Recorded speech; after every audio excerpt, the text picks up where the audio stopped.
Hey, what's going on, everybody? It's your boy Marcus from Team Takeover, and today I'm coming out with the tournament report slash deck profile of my Mira deck that I played today at my locals at P2. Huge shout out to them for running another great tournament. I went 2-2, got 5th place, which is honestly not too bad. It's not that I expected to get first, but I was trying to kind of hoping for top 4. Didn't quite make it with my record and my tie breaks, but that's okay. We played Mira. Not a lot different from the list that I profiled before, and I think that the list is good. I think that also that there are certain matchups that I played that I haven't tested this really against that did kind of blow me away and out of the water, which is okay. But all my games are actually very good. I shouldn't say that I got blown out of the water. All my games were pretty good today, especially my losses. And they were solid losses. Like, it's just stuff that, it's just one of those days where you do lose and you're just not ashamed to lose. Yep, we played Mira. And so in round 1, I ended up playing against Golden Frieza. Huge shouts to my friend Joe. He piloted the deck very well. I know that he was kind of nervous about what he wanted to play. We had actually talked a little bit before the tournament about that, as well as I think that Golden Frieza, stepping into set 3's format, I think is kind of a bold and risky thing. He actually did better than I did. He got 3rd. I think he went 3-1, which so huge shouts to him. But I was actually his one loss, so I won that. And then round 2, I ended up playing against my teammate Tyler. Great player, fantastic player. Again, huge shouts to him. He was playing Mecha Veggies. Now, Mecha Veggies post errata. Nobody would have let him leave the shop alive if he was going to try to probably play pre-errata Mecha, even though it's, technically not May yet. But either way, all that to say, he was playing Mecha Mecha Veggies before, and he seemed very comfortable playing it. And I gotta say, it's pretty good. It's actually probably the best thing I've seen to play Veggies. I think like SS3 might be the only thing to contend it, but the fact that it can just Bloodlust and tap and then just not have to really worry about having energy and to negate an attack or something is just seems nice, must be nice. But that was also a really great game, but Bloodlust just kind of won out in the end. Him being able to be tapped and to awaken with his cards, and I'm having to just basically play Caulifla, and it is what it is. But also at the same time, we had a great game, and he just came out on top. And then round 3, I ended up playing against a buddy of mine, Dustin. He did very well. Played Ultra Instinct Yellow-Blue, and that was pretty interesting as well. The matchup, I think, was kind of inherently in my favor just because my deck has a lot of removal. Ultra Instinct kind of needs its cards to stay on the board to evolve up into. Otherwise, they're basically having to make like a massive evolution in one turn, which is both costly in energy and resources, and also very linear. And if I'm able to keep removing the cards off the board, he's not amassing a lot of forces that can stay on there to get me low in life. And so basically, I was just picking off pieces that he would play. So I did end up winning that game. And then the last round, round 4, played against another teammate of mine, Ty, who shouts to him. He was piloting Ginyu GT, and I did not know this was a thing. I didn't know if it would ever be a thing, honestly. I was pretty certain that the best way to play GT was probably with Pan, but Bloodlust plus Self-Awakening and Shugesh out and stuff, it was pretty good. I was kind of sleeping on that and didn't even think about it, pretty much slept on that. So huge shouts to him. He ended up getting 2nd place, and I did end up losing to that. I think my turn 3 to SS4, which is the coolest way to go, in my opinion. But all in all and overall, it was a very fun tournament, and I had a great time playing this deck, guys. Honestly, it was super fun. And it made me think. That was also something that was pretty interesting.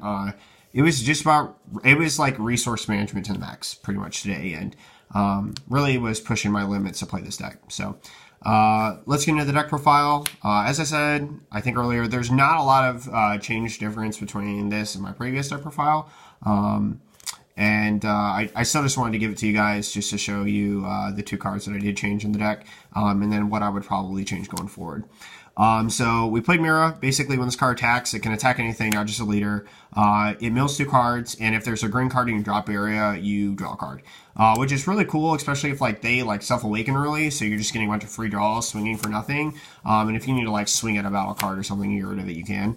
And then to awaken when your life is at 4 or less, you can add a card from your warp to your hand. It has like the Trunks power overseeing time effect, except for an awaken effect, which is pretty cool. Get back super combos, get back whatever you need. And then this side has a permanent ability. If you have 5 more cards in your warp, it constantly has critical. So 15k critical, super cool. And then also activate main. Once per turn, you can just send 2 cards from the top of your deck to the graveyard. Drop area, sorry, Yu-Gi-Oh! Coming out there. And then when this card attacks, you draw a card. So pretty staple. And also, side note, I'm not sure if anybody else noticed this. This, like, oddly looks like Goku. Like the Soul Striker Goku Awakened side. I just thought I'd take note of that. I, like, looked at them next to each other the other day. I was like, huh. So, let me know what you guys think about that down below, and let's get into the deck profile. So start off, for Speed Price Tech. This card is pretty... it's not only obligatory, it's just absolutely incredible. 1, it sets up green. So when like you play it, it puts green in the drop area for Mirror effect, as well as the fact it fuels and sets up your Overwhelm, which eventually will get you into your Awaken effect. Also, the fact that it removes cards, pretty good. This deck is very good at destroying things. Speed Surprise Attack just handles that. Ultra Instinct hates this card. I negated the leader and then like popped his Kind Saiyan, and it's like, well, can't evolve into Kind Saiyan now. So that's pretty cool. And then the best facilitator, searcher, consistency card, whatever you want to call this thing. Create Android. This card's incredible. It's honestly the best like non-attacking card in the non-battle card. It's the best event card for sure. Or extra card? Extra card. There it is. It's the best extra card by far, as well as just like one of the best cards in the deck. 1 for setting for the same reason the Speed Attack is. It's green, it sets up, yada yada. But it's better than Trunks Bridge to the Future, just because I can control what's going to the drop area. Trunks does not allow me to do that. And I would honestly prefer 4 more of these over Trunks Bridge to the Future, but we can't do that. And then 4 of probably the worst card all day, Trunks Bridge to the Future. This is a card that I'd honestly consider cutting, even though we play the Veggie package and like so many things. The problem is like I kept like running into like my super combo mixed with Create Android, mixed with like my negates, and that sucks. Just because it's like I'm wasting energy to get like good cards that I could have just drawn into the drop area. Whoop-de-doo. And so I'm not sure if there's like a better like turn 1 initiate for this deck, but I would consider playing something different. And then we play 4 Bundle of Curiosity Son Goku. Not a lot to say about this card. It is just draw, 10k beater, 0 cost, 5k combo. Then we play 4 Determined Super Saiyan Son Gohan. Theory is great with this card. Mostly was just me charging it for energy throughout the day, honestly, or comboing with it. But all in all, overall, I actually really like this card in here. Spot removal is really nice. If there's like for example, if my opponent did summon Ultra Instinct and then like I need to get rid of it, Kale and Mass Saiyan cannot get rid of it. This card can. So point being that like I actually like this card in here. So this handles like the bigger threats that they can't. So that's pretty cool. And then we got Saiyan Team or Kappa. Cabbage is awesome. I love Cabbage. Yeah, not a lot to say. This card is pretty ridiculous. Summoning out Caulifla, reducing the cost of Caulifla and Kale. Pretty awesome. And also searches Kale. So pretty neat. Then we play Caulifla. She's herself awakened, and she prevents Kale from killing her own cards. She's either combo fodder with that or late game pressure. And then the main force before we get to the black cards is Hidden Awakening Kill. She's awesome, just because the 20k critical is just huge, as well as the ability to draw a card when your hand size is low. I absolutely love her, and she just does a really good job at putting a lot of pressure. Plus her destruction effect and removal is just absolutely backbreaking. 0 cost 5k is pretty cool too. And then we play 4 Supreme Kai of Time, World's Protector. This card's really easy to set up in this deck, and I actually really like it. The thing is, today I just barely saw it. I think I played 4 all day.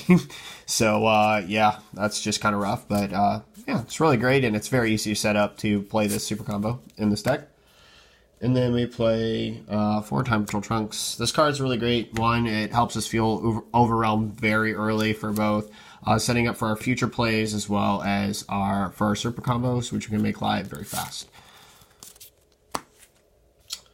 And then 2 Mass Saiyan the Mysterious Warrior. We played this instead of Fu. Primary reason being is just that it can remove as well as be offensive, just like Kale. And that's kind of backbreaking. Mass Saiyan was easily one of the reasons why I beat Ultra Instinct today. If it's one thing if I'm having to kill you every turn, but if I kill you and Mass Saiyan you, I mean that could be like easily just 10 cards gone. So that's pretty cool. Not 10 cards, but like 3 or 4 cards easy. I guess if it's like Ghost Tanks or something, maybe 10 cards. 10-1 drops. Yeah, how about that? And then we got Awakened Warrior Bardock. This card, oh, it's good and it's bad. It baits a lot of things. Like I baited a Crusher Ball with this because he was down to 2 life and he couldn't take this. I finished a game with this as well today. And just the fact that you overwhelm 4 just for a 20k double strike, that's just like kind of meh. But the main reason why we even play this card is Big Daddy, SS3. Bardock, Power Unleashed. This card's incredible. Primary reason this card is so good is just because, 1, it gets around barrier and just warps your opponent's cards. Like, it doesn't shuffle like Xenoplaying Gods. There's no chance that they come back. It doesn't put it back in their hands so they can re-vomit everything back to the field. No, it just warps it, which I really like. It also puts cards back in your drop area to overwhelm later. And you can then also Xeno Evolve on top of this card with it. So that's pretty neat. But I absolutely love this card. And 30k Triple Strike, I think like Triple Strike is extremely underrated right now. Like, I feel like the best way to kill people right now is with Triple Strike. Because like, when you get people down to like 2 or 1 life, like maybe 2 or 1 life is a little bit harder to get to because you have multiple attacks that like help them get there. But if like you're at 3 life, that's at like, if you're at 3 life, that's at least 2 attacks. You know, and so like you're giving your opponent a card that could change the game either way, like an extra card. But the fact that this is just triple is just crazy. So, yeah, love this card. And the fact that it also clears everything out of the way, like apes, is pretty cool. But yeah, Dark Warrior Mira, pretty nifty. And it was honestly really fun to play this today. I didn't expect to win, but I did just come in playing for fun, and I think that I actually accomplished that. Oh, hey, check this out. If you guys kind of want to see what I'm talking about, this is what starter crew looks like, and then there's this. So, like, yeah. But let me know what you guys think about this deck profile down below, and let me know any adjustments you guys would make. And this is Marcus from Team Takeover, signing off.